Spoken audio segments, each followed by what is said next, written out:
Hi, English 1302, week 12. Well, really, week 11, but we're at the end of week 11. We're looking forward to week 12. So we'll call it week 12. I want to talk to you real quick about a couple of things. First of all, we're 2 weeks into the poetry unit. And although I've already posted this once, I want to make sure to remind you that literally the best way to understand any poetry, but especially the ones I've chosen for this semester, is to read them over and over again. Read them out loud and you'll hear the words. Read them silently.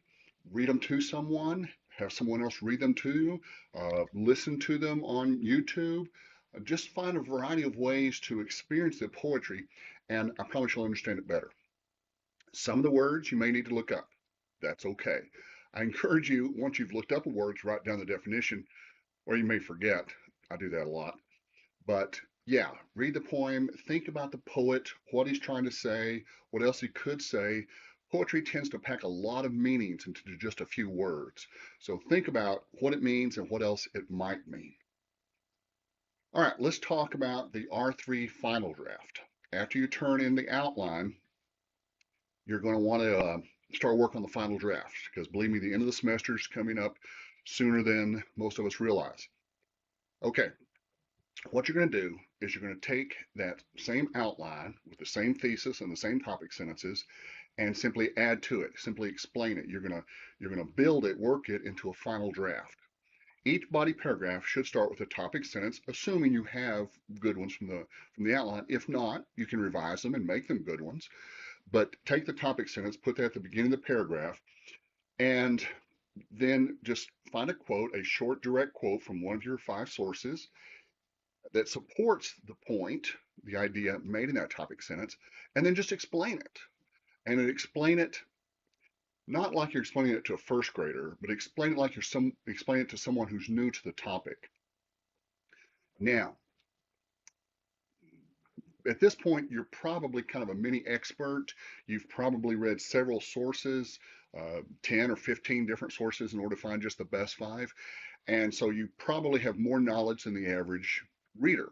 That's great. That's the way it should be. So you may feel like you're dumbing down the explanations a little bit because the average reader may not have a good comprehension of what AI is. You may need to offer that definition, or you may need to define what aspect of healthcare or what aspect of business you're talking about. But be as specific as possible, be as clear with your explanations as possible.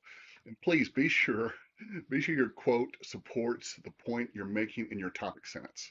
And of course, be sure each topic sentence supports the thesis. Uh, Most of you will have finished your research, and if you found 5 good sources, then you can be done if you want to. If you want to do more research, you can, but again, still just 5 sources, and each source will be evaluated on those 4 criteria we've been talking about all semester: authority, depth, timeliness, and citation. Look at the PowerPoint if you don't remember. But I encourage you to go ahead and get started on this now. I know what you're thinking. Well, I just finished the outline. I want to take a break. Yeah, I understand that. But go ahead and get something done while it's still fresh in your mind. Write down a few sentences. Do your introduction. Do your conclusion. Now, remember, this is not a mystery novel. You're not saving the suspenseful conclusion for the last. The thesis should tell me what the research found in the form of one sentence. Tell the reader, okay, what the main idea is. So yeah, the conclusion should have no new ideas. You don't want to build up to a dramatic denouement there. Just in the thesis say, these are the best predicted uses of AI in healthcare. And of course, you want to be more specific. Healthcare is very broad. You need to narrow all these topics down. Healthcare, maybe just about medicines, or higher ed, just about enrollment management, or business, maybe just about logistics or transportation or manufacturing. Narrow it down on your paper and then give lots and lots of good specific examples. You almost can't have too many examples, and you also can't have too many explanations. So I encourage you to write the way you talk. Once you've done that, then you can go back and clean up the grammar and spelling. I tend to use my voice recognition software a lot. So you're welcome to try that if you want to.